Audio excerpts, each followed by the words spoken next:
Hey everyone, after binge watching countless episodes of Family Guy, I've finally compiled a list of the good deeds Peter Griffin has done. While some of these acts of kindness were purely accidental, they still count as rare moments of goodness from Peter in the show. If you know of any other good deeds he's done, drop a comment and let everyone know.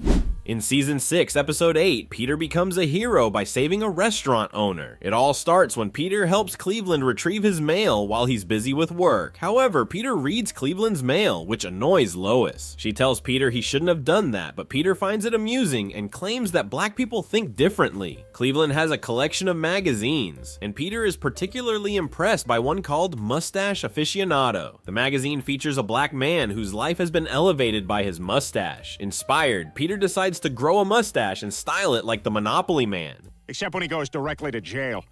I wish I could tell you that the Monopoly guy fought the good fight, and the sisters let him be. I wish I could tell you that. But prison is no fairy tale world. The next morning, while having breakfast, Stewie entertains Rupert by pretending to be a talking refrigerator monster. I am a monster.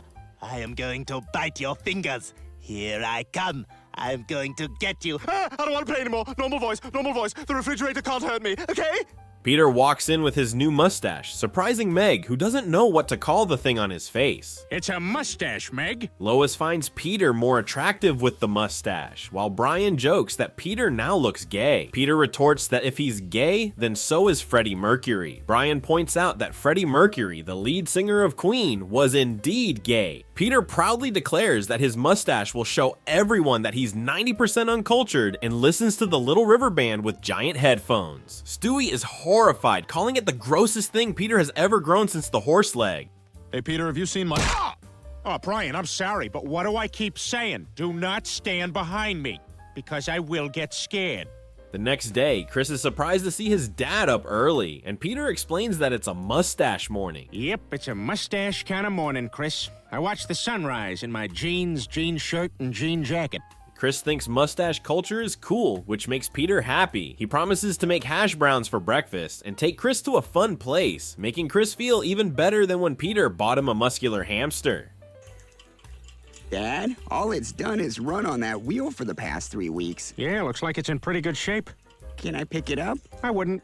Peter has always dreamed of shopping at an Italian butcher shop, and now with his Italian-style mustache, he feels it's the perfect time. When Brian tries to buy sausages, Peter insists on handling it, fully immersing himself in the role of an Italian, speaking the language. However, he ends up angering the shop owner and gets kicked out. Tu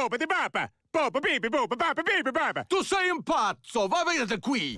Sono stanco di te, ti do un pugno nella testa! Ti uccido con questa carne! Peter then went to a small alley where he found the Quahog Mustache Society. To enter, he needed a password. After a moment of thought, Peter guessed the password was mustache. Inside, Tom, the host, and everyone else were having a lively discussion about how to further develop the society. Peter asked what they could do as citizens to raise awareness about mustaches. Good mustache question. We have a new product in our mustache catalog that makes a great stocking stuffer. We call it the Must Stash. The slogan is, you must stash your mustache in the mustache.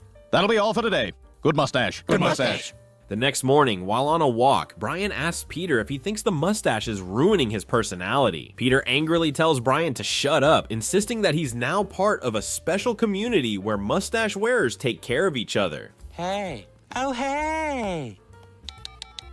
Hey. Hey, Jeffrey, Peter Griffin has a mustache. No way. Way. Oh, no. Finally, Peter's heroic moment arrives. Brian discovers that McBurger Town is on fire, and the firefighters are struggling to control the blaze due to a lack of manpower. Peter, with his mustache, looks like a firefighter, so they ask for his help. Despite not being a professional, Peter throws himself into fighting the fire. Even more impressively, when he hears someone trapped inside, he bravely rushes in and rescues the restaurant owner, though he sadly loses his beloved mustache in the process. No! God bless you, sir. You saved my life. But at what cost? At what cost? Peter saves Brian in Season 17, Episode 2. After Brian's wife Jess miraculously comes back to life at her own funeral, Brian becomes more desperate and depressed than ever. I love his laugh. When Peter arrives to take Brian out, he finds him dousing his apartment in gasoline, ready to set it ablaze. Peter initially thinks Brian has bed bugs, but it turns out Brian is trying to fake his own death because living with Jess is unbearable. I can't take it, Peter. I thought I could marry Jess, but it's awful.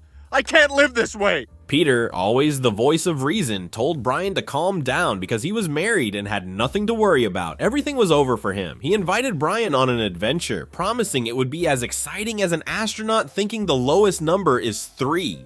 And lift off in 5, 4, 3, 2, 1. Lift off. Peter takes Brian to the husband's restaurant, a place exclusively for married men. Brian, puzzled, asks if the place is new since he's never heard of it. Peter explains it's been around for 30 years, but you can only see it once you're married. If you take off your wedding ring, it turns into a different address.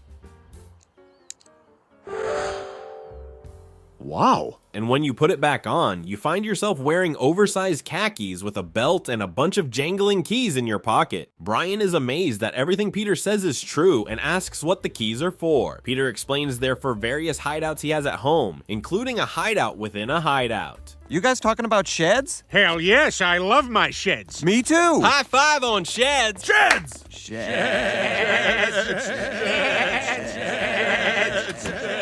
Inside the restaurant, there's a wall of memorabilia honoring husband heroes, including Tom Arnold's sweatpants. Brian notices many overweight men, and Peter explains that the real weight inside is 6 pounds heavier than it looks, asking Brian if he knows how much energy it takes to suppress it. Peter tells Brian to relax and breathe as if he'll never have to charm a beautiful woman again.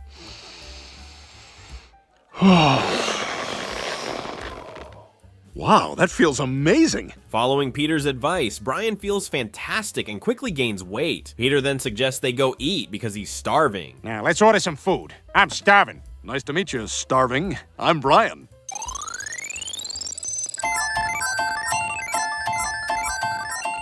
Brian becomes obese and loses control over his eating habits. He devours 4 Scott Peterson fish sandwiches at the husband's restaurant, worrying the other members. At home, he continues to eat and drink excessively. He politely offers Peter a drink, but Peter declines, saying he's not some newbie from Skidmore at the Lake George house. But the water was too shallow. Bryce broke his neck and never walked again. This put an end to off-campus drinking and lake house rentals. I was just fine. I landed on Bryce. Brian's mother-in-law complains that he smells and needs a bath, but Jess defends him, saying he doesn't like to bathe. Brian overhears these grumbles, but doesn't care. Can't you hear them talking about you? Yeah, I'm a dog. I can hear everything. By the way, the Stranger Things monster just farted. Woo! Must have been that fat chick I ate. When Brian tries to move for dinner, his leg breaks and things get tough as he can't move. Jess tries to care for him, but his condition worsens, leading her to decide to take him to a slaughterhouse. This isn't a doctor's office. This is the pound. You're being euthanized. What? Jess is having me put down? Oh my God, this can't be happening. Did you also eat a kid? When Peter visits Brian, he learns that Jess has had him euthanized. Peter rushes to the library to look up the meaning of euthanized. Euthanize, euthanize, euthanize. Oh my God! I gotta do something! At the dog pound, Brian warns that killing him will cause an internet uproar, but then he begs them not to let him die like this. The vet, unfazed, says for $200 he'll paralyze Brian with his bare hands and watch him die slowly. Brian says he won't pay for that, only to find out it's the vet paying him to watch him die. Just then, Peter bursts in and rescues Brian, though he takes some damage himself. Stop! That's my dog! Oh, Peter, thank God! You got here just in time. You want to make $200? I do. It's beautiful! In Season 10, Episode 14, Peter helps Billy reunite with his wife. The TV news reports a bizarre accident at Quahog Pier. A ferry carrying Mercedes-Benz cars from Germany collided and sank a few miles off the coast. The cars remain at the bottom of the sea because the Germans refused to clean up, as stated by the German Minister of Environment in a press conference. I see nothing. I know nothing. Peter is thrilled by this news, believing all those cars are now free for the taking. He hopes to snag a Mercedes for himself. Lois, however, thinks this is one of Peter's dumbest ideas yet, among his countless other dumb ideas.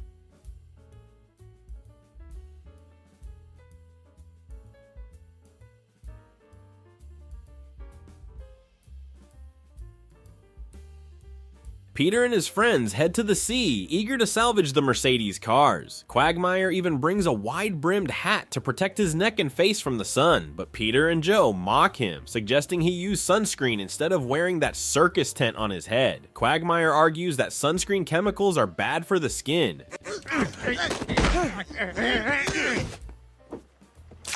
You guys are jerks. I can have my own identity besides you two. Not this way. Not the hat way. Just then, they get a signal from below. They pull it up, but instead of a Mercedes, it's a dolphin named Billy Finn. Billy apologizes, thinking he's interrupting something important. Peter reassures him, explaining they're just trying to retrieve the sunken Mercedes cars. Billy mentions there are plenty down there and that he and his friends often play around them, pretending to sit in the cars like humans. Driving around, getting into incidents with other motorists. Honk, honk. Stay out of the way, you old bat. Asian. Not all Asians are bad drivers. No. Not all terrorists are Arab, but, you know, they are, so... Billy offers to help retrieve the cars. Peter is amazed by Billy's kindness and waits to see what he can do. After a few minutes, Billy surfaces with just a Mercedes logo, apologizing that it's all he could manage. Peter is still thrilled, saying it's better than nothing. He thanks Billy profusely and offers to repay him in any way he can. Billy asks for one favor, that Peter only eats dolphin-safe tuna. You could eat only dolphin-safe tuna. Wait, is that the brand that costs 5 cents more? No, I can't do that. Things ain't so good in America right now, which is why we're all so fat. That night, Peter cares for the Mercedes logo more than Lois, which annoys her. She tells him to keep it away from her as it's bedtime. But before going to bed, Peter wants to call his father-in-law to brag about owning a Mercedes and no longer being a failure. Is that a Mercedes? Just then, the doorbell rings. Peter fears it's bad news, as everyone knows only bad news comes late at night.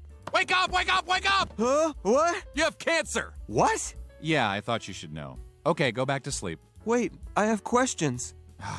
It's very late. When Peter answers the door, it's Billy, who wants to take Peter up on his offer. Billy wants to try living on land and asks to stay at Peter's house. Peter is speechless at the absurd request and Billy's jokes until Lois appears asking, "Who is it? Is Meg dead?" Peter, who is it? Is Meg dead? It's that dolphin. I think he wants to crash here, and I have no info on Meg. He wants to what? Billy also brings a special seashell as a gift. When Peter puts it to his ear, he hears the ocean, but it's actually Billy singing Caribbean Queen. It's broken or something. All I hear is... It's Billy Ocean. Oh, God. I got loads more. The next morning, Lois prepares breakfast for Billy, but he can't eat by himself and needs Lois to toss the food into his mouth. Lois is reluctant, but Peter insists that Billy is their guest, so she should help him. I'm used to a little applause, so... All right. Not bad. Afternoon crowd. Lightly attended. Meg asks Billy how long he plans to stay, but Peter interrupts, saying Billy can stay as long as he wants, which excites Chris. Yay! We live with a dolphin! Lois is unsure if having Billy stay is a good idea. Peter reassured her, saying that Billy was very funny, and more importantly, that Peter was good at getting along with animals, like the time he lived with a colony of ants. You remember when I lived with those ants? We're working on something. That evening, the family gathers to watch a movie. Peter plans to show Tim Burton's 3D version of Alice in Wonderland, but Billy suggests another option, The Cove, a horrifying documentary about harming dolphins. Oh my God! I don't want to see this! I know you can't tell this, but the one who's about to get a throat cut, she's sort of hot. When Peter goes to take a bath, he is shocked to find Billy lying in the bathroom. Peter asks Billy to leave so he can bathe, but Billy suggests they share the bathroom since they're both men. When Peter undresses, Billy mocks his chubby body, making Peter very uncomfortable. Have you actually got a penis? Yes. Where is it? Where is it? It's in there. Are you sure? So it's like Mr. Snuffleupagus, is it? Oh, to hell with this. Lois, get the ruler. We're measuring again. And this time I decide where the base is. Peter starts to get annoyed living with Billy. Initially, he found Billy funny, but now he can't stand him. Lois also feels that Peter has repaid Billy enough since the dolphin only retrieved a car logo for him. They both agree it's time to kick Billy out.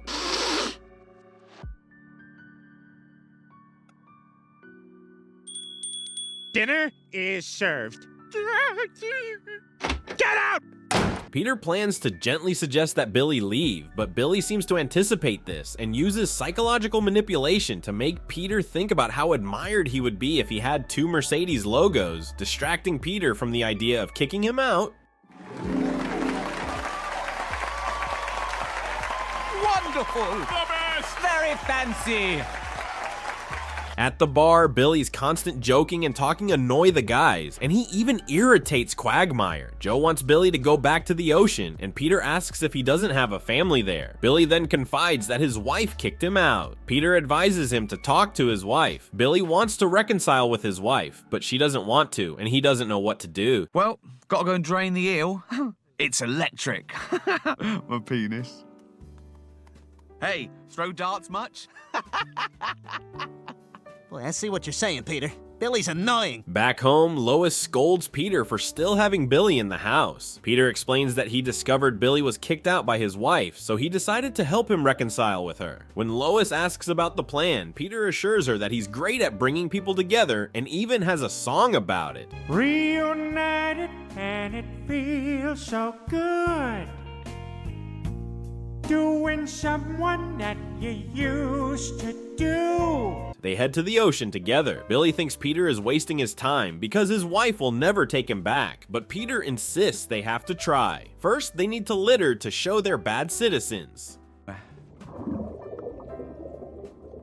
Yay, people! When Billy's wife Joanne appears, Peter helps them reconnect by saying Billy came out of love and wants to fix things. He's here because he loves you and he wants to patch things up. Hey, how come you ain't got boobs? You like a runner or something? Joanne says she doesn't care about Peter's words because it's over. Billy sadly says he knew she wouldn't listen. Peter then switches to plan B, inviting Aquaman. Hey, gang, I'm Aquaman. Get back together. Seeing that Joanne is still unmoved, as Joe slowly sinks to the ocean floor, Peter uses heartfelt words to persuade Joanne to give Billy a second chance because he loves and misses her. He asks her to do it for Jesus Fish. Do you have fish, Jesus? Of course. He was nailed to a board and hung in a man's study as a novelty to sing funny songs. Your God is a gag gift. Did you know that? Despite Peter's odd and humorous approach, the important thing is that he ultimately helps reconcile Billy and Joanne. In Season 4, Episode 3, Peter saves Horus. Peter feels down because all his friends have accomplished something noteworthy, even Cleveland, who was once a brilliant auctioneer. I have 125. Do I hear 130? 130,000 for this authentic Comanche headdress. I got 130. I got 130. Do I hear 135? 140? Do I hear 140? B. 135 going one. To be remembered, Peter transforms into a lovable character, Gray the no-trash cougar, scaring kids into throwing trash in the right place. Pick up your trash! I want to know whose cup this is! I said I want to know whose cup this is! Pick it up! Pick it up! Pick it up! Pick it up! Next, Peter invents a new type of airplane and lets Stewie fly it. Stewie has a bad feeling, but follows Peter's instructions and fails. All right, we attack the Rice Krispie guys at dawn, assuming Judd Hirsch delivers the goods. After a week of trying with no success, Peter feels down and says he will not be remembered like his great uncle, the Siamese twins who fought each other in the Civil War. I'm seceding, like hell you were! Not too smart, huh? Yeah, did not think that one through. Finally, he comes up with something no one else can do, eating more nickels than anyone ever has, hoping to become famous like the world's fattest twins. Just like the world's fattest twins over there. Did I tell you that I'm doing Atkins? Oh, that's not good for you. After consuming too many nickels, he uses them to make sounds, but Meg hears nothing, and Brian says it doesn't sound like Camptown races. Stewie says it's the worst use of money since Peter bought that bicycle. Hey, ladies, check out this ride, huh? Yeah, I'm off to make trouble for the establishment. The next morning, Peter wakes up and says he can't see anything. At the hospital, the doctor concludes that he has nickel poisoning, leading to blindness. Back home, Lois calls everyone to help Peter because he's blind. Meg feels it's unfair that no one cared when she lost her limbs and was nearly blind and mute. Hey, Meg, they got a Happy Days spoof in here, but they call it Crappy Days. All right, you know what? If you're not gonna laugh, then I'm not gonna keep you company. Everything becomes harder for Peter. He mistakenly enters Chris's bedroom and thinks Chris is Lois. For more humor, he then mistakenly enters Stewie's room. My hands on your big soft boobs running down your big man-like Holy crap, it's Chris! You still awake, honey? What the deuce? Unable to do anything on his own, Peter needs a guide dog named Brutus. At the Clam, God flirts with women using lightning, causing a fire. Everyone quickly tries to escape. Oh, let me light that for you, babe. Wow. Yeah, magic fingers. Jesus Christ! What? Get the Escalade, we're out of here. When Peter arrives, the bar is ablaze and his dog is too scared to enter. He ties it to a parking lot, which turns out to be a homeless man's neck. All right, you don't want to come in? Fine, I'll just tie you to this parking meter.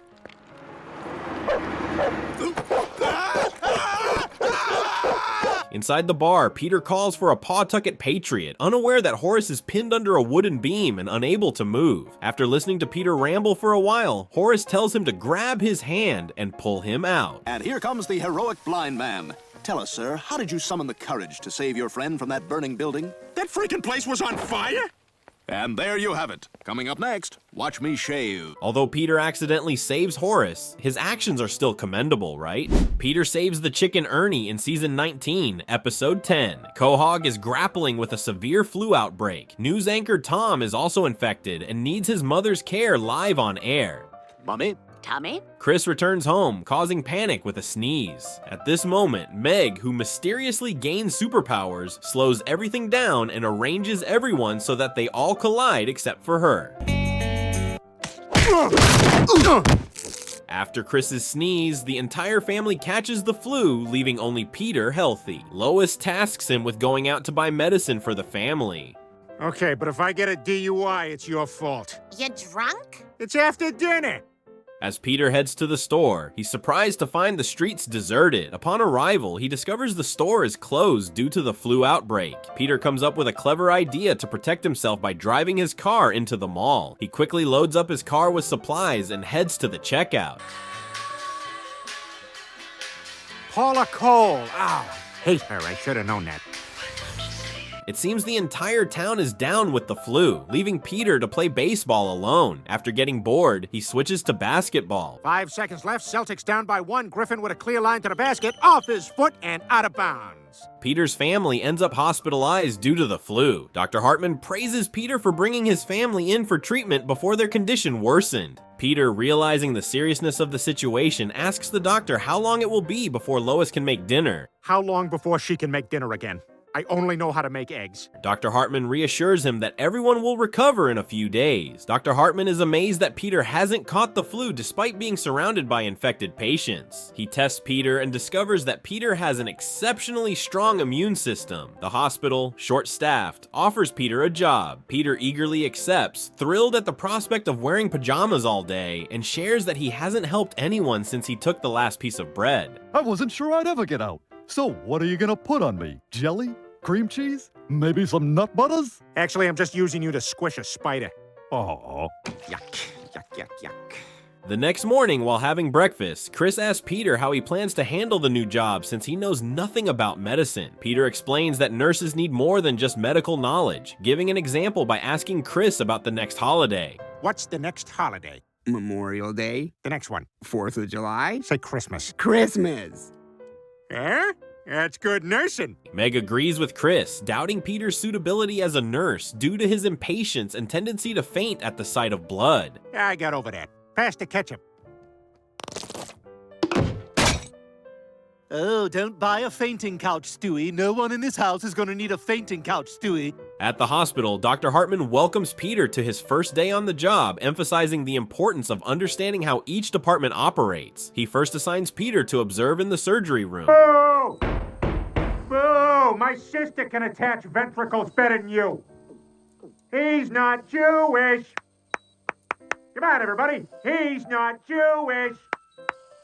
Quagmire is shocked to see Peter as a nurse and comes in for a checkup. When asked about his visit, Quagmire hesitates to share his health issues with his friend and requests another nurse. Peter reassures Quagmire that anything said in the hospital is confidential. Persuaded by Peter's words, Quagmire reveals his condition. He explains that while watching the suggestive show Mrs. Fletcher at Home, he got excited and decided to have some fun. However, the show ended and switched to Watchmen, which he dislikes, leaving him frustrated. And Watchmen starts, which scares me, but now it's too late because everything's, you know. Oh, my stars. Hold on a second, I got a text. Can anyone tell me in the comments what Peter texted Quagmire? Continuing his hospital duties, Peter handles an emergency case of a heart attack. The patient isn't breathing and has no heartbeat. Guess what? Peter saves him by combining CPR with the song Gonna Make You Sweat. Clear! Everybody dance now! Again! Clear! Everybody dance now! Clear! Everybody dance now! Shortly after, a patient with a head injury from a fall is brought in. What do we got? Head injury. He got knocked down. We'll get him up again. I need 2 milligrams of chumba and 1 of wumba. During his time at the hospital, Peter never expected to face his nemesis, the chicken, right there. But this time, the chicken is down with the flu and very weak. Peter comes up with a way to make him feel better. I'm dying, Peter. Oh. Let me close your privacy curtains to make you more comfortable. That feel better? Peter tells Dr. Hartman that he can't help the chicken patient because they are his greatest rival. Dr. Hartman responds that if Peter only helps people he likes, everyone in the hospital could die. Dr. Hartman, please report to cardiology. Dr. Hartman? I gotta go.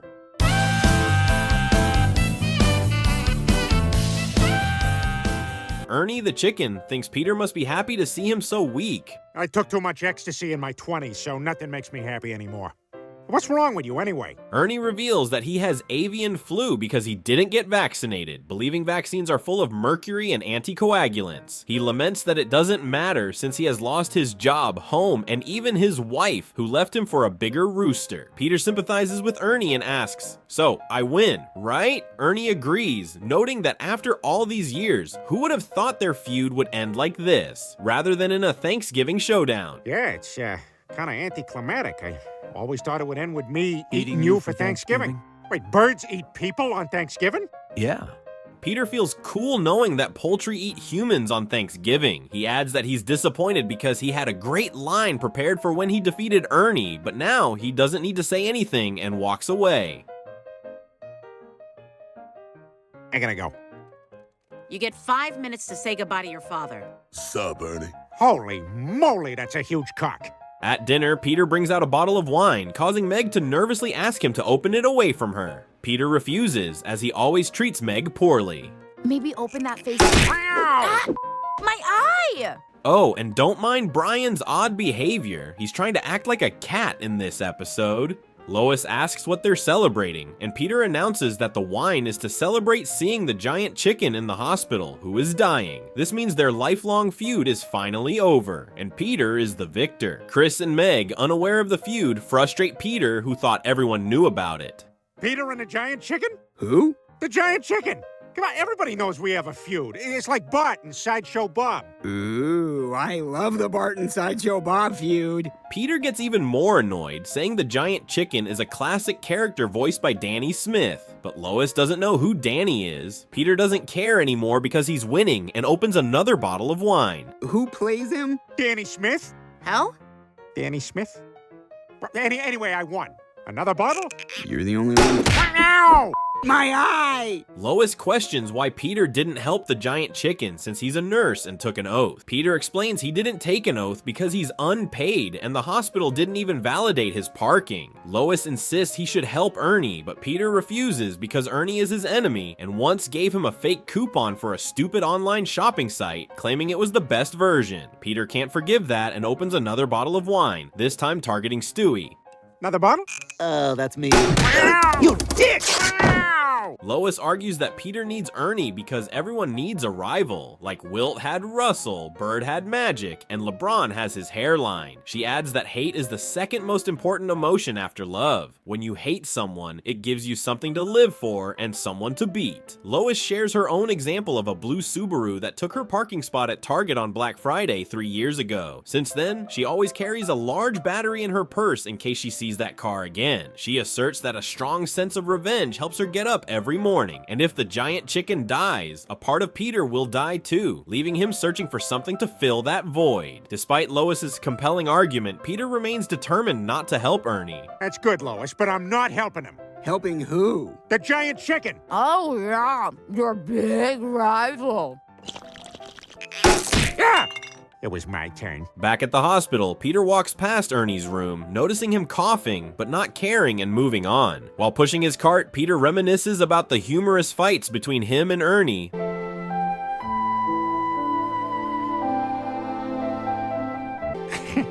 Then thinks about Ernie dying and Lois's heartfelt advice that he needs Ernie. Suddenly, Peter realizes Lois is right and he needs to help Ernie. You need him, Peter. I haven't been home in years. Oh my God, Lois was right. I have to help him.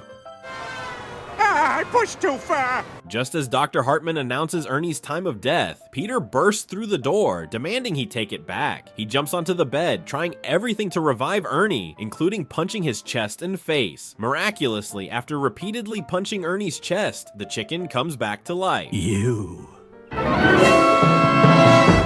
saved me? Why? Peter explains that he saved Ernie because he hates him, and if Ernie died, Peter would have to bear the responsibility alone for all the destruction they've caused over the years. Driven by both emotions and financial considerations, Peter decided to save him. You can give him his medicine now, Dr. Hartman. You haven't been giving him his medicine? Nah, I'm scared of needles, so I've been faking all my nursing.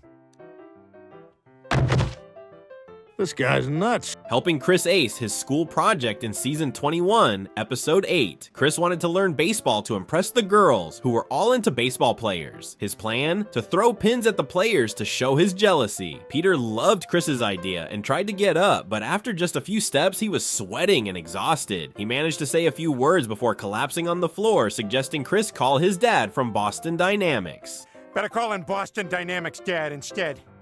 Come on, sport. I will throw and catch with you and not study your emotions for future enslavement. Lois thought Peter should control his weight to maintain a good relationship with Chris, as a son always needs a father who spends time with him. Peter insisted he was fine. Okay, that's a no-go. Just put me on a blanket and slide me to the TV. The next day, Lois took Peter to the hospital to see Dr. Hartman for weight loss advice. The doctor suggested several methods like exercising more, switching to a vegetarian diet, or quitting beer. Increase your exercise. Pass. Switch to a vegan diet. I'd rather die. Or quit drinking. Lois hinted at trying something simpler, inspired by Honey Boo Boo's thigh surgery. Peter chose that method, thrilled that he wouldn't have to walk to the surgery room as the doctors would roll him in a blanket. After a few hours in surgery, Peter emerged, looking almost perfect. But no, after all the fat was sucked out, his skin became saggy, horrifying Lois. Peter, however, felt great, dragging his saggy skin across the floor like a bride in a wedding dress. At that moment, Dr. Hartman sang "At Last" to bless the two of them. My love has come along. I did stuff with the stripper at the bachelorette party, but I'm here now. The next morning, Peter used his saggy skin as a carpet to walk downstairs like a princess. Lois decided to call him Mr. Skin, but Peter protested, saying the family shouldn't hurt him because he loved his new look. Chris then directly asked if Peter could help with his science fair project. Peter refused, saying he had many things to do to make up for the harsh weight loss period. I have time to make up for, and that means abandoning the people who stuck with me through the fat years. You'll understand when you're older. Is there a bit of a smell? There's a bit of a smell. After a day out, Lois scolded Peter for not helping Chris with his science fair project. Unable to argue, Peter used his skin to form a cocoon to shield himself from Lois's nagging. Lois reminded him that the weight loss surgery was to spend more time with their son, but now all he did was ignore him. Left alone with only his thoughts and the smells of his own holes, the griffin achieves a rare moment of accountability. At the science fair, Chris felt sad seeing all his friends with their parents while he was alone. It was time for Chris to present Benjamin Franklin's electricity discovery. When it came to the crucial step of flying a kite to generate electricity, an accident happened and the kite hit a supervisor's eye. That was my glass eye, but it's still a tremendous inconvenience. It's best to leave these things in. I'm so sorry. No, I knew the dangers of this unpaid position. The principal said without a kite, Chris couldn't compete and was about to give him an F, but just then Peter appeared. After some enlightenment in what Peter called his cocoon, he decided to be a good father and came to the science fair to help Chris with his project. I'm sorry I ditched you this week, Chris. I got so caught up in my new body that I forgot who I did this for. But I'm here now, and I want to make it up to you. Peter used himself as the kite for Chris's project, and guess what? It worked. Peter's saggy skin became the kite, flying high and allowing Chris to finish his presentation. Although Chris made a mistake, the system couldn't generate electricity. What a dump.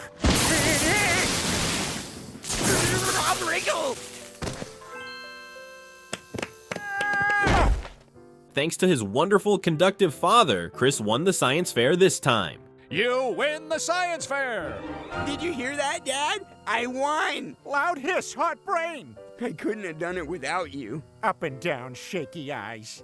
Helping Old become a good father in season 21, episode 12. On Father's Day, Lois reluctantly sends Peter on a scavenger hunt organized by the other wives, with Cleveland, Joe, and Quagmire tagging along. The guys follow clues from Goodwill to Ernie's mansion, and finally to the Wild West Ranch, where Peter receives his prize, a sponsored sheep. You are now the proud sponsor of a rescue sheep on the ranch. Oh, no. Happy Father's Day. Where are we going to dinner? Bah, fresh?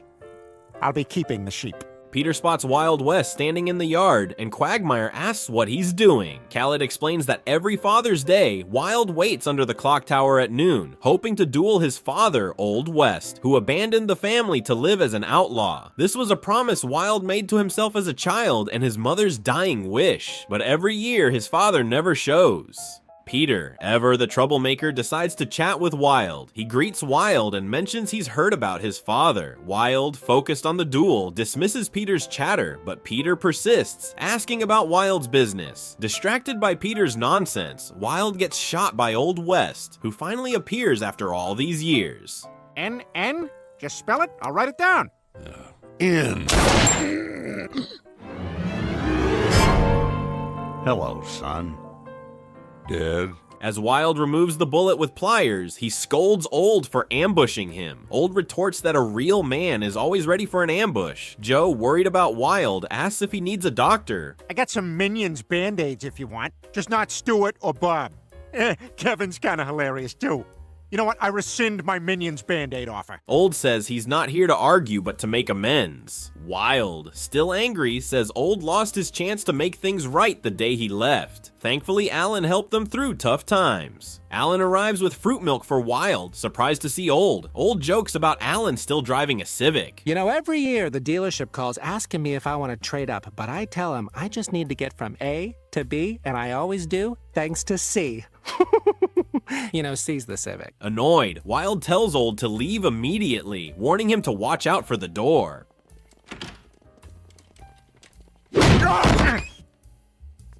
Poor Peter ends up getting hit by the door instead. Outside, the guys find their car missing. The principal apologizes, saying he sold it on Craigslist. Sorry, it's gone. Sold it to a guy on Craigslist. It looks like you got viciously assaulted. Yeah, that's Craigslist. Quagmire wonders how they'll get home, but the principal has already hitched a ride with Alan, leaving them stranded. Old offers them a ride, but insists they leave Joe behind to avoid slowing down. You're gonna need this. There's 6 bullets in there. 5 for prey, 1 for yourself. We'll tell your wife you love her. No, that's okay.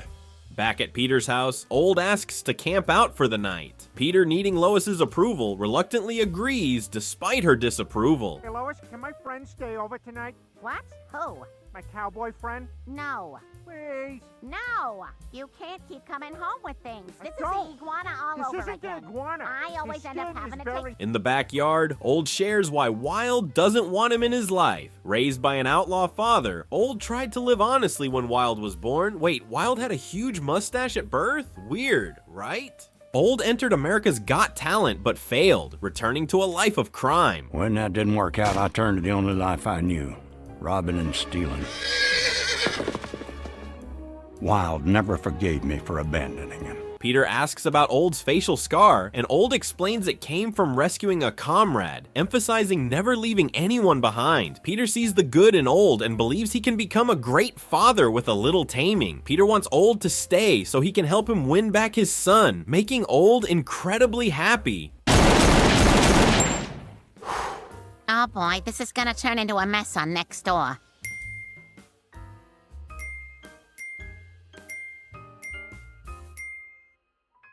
The next day, Peter helps Old transform his appearance with a perfect dad outfit. At the breakfast table, Peter mentions that Chris is having a problem and suggests that a good father might be able to help. Chris shares that he likes a girl at school but isn't sure if she likes him back, so he needs advice. You take out a hefty silver dollar and you drop it in her corset.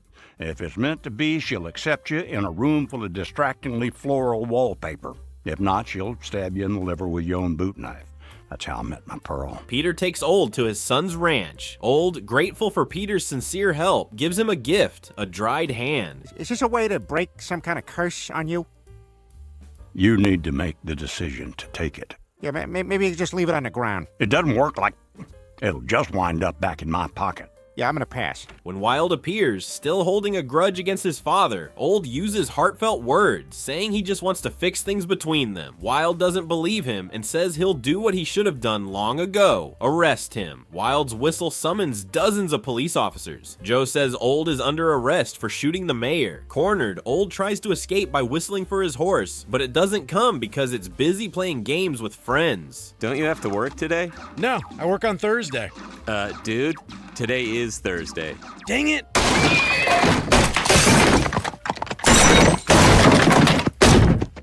Old blames Peter for his new look, which prevented him from carrying a gun, leading to his capture. Peter explains he was just trying to help, but Old tells him to take the Paiute hand and keep it safe. You want to help? Take this Paiute hand and put it in a safe place. Oh, okay, yeah, I can. Oh, wait a minute. Before being taken away, Old and Wild continue arguing, escalating the tension. Peter tells Joe he can't arrest Old, but Joe insists that Old shot the mayor and is wanted in several states, so he can't be forgiven. At the bar, Peter feels sad about what happened to Old West, blaming himself and fearing that Old might die in prison without ever reconciling with his son. Well, I know how painful it is to see a man you've known for 18 hours in distress, but you've got to let it go, Peter. Peter disagrees, saying Old taught him never to abandon his teammates. He decides to form a team to rescue Old. Seeing Peter's kindness and determination, Quagmire and Cleveland agree to help. Ah, man, let's do this! Yeah! Next up for Clam Karaoke Night, it's the Glam Guys. All right, let's go rock Wilson Phillips and then do the posse thing. The next day, a rescue team is formed, including Peter, Quagmire, Alan, and Cleveland, who rides a bike while the others ride horses.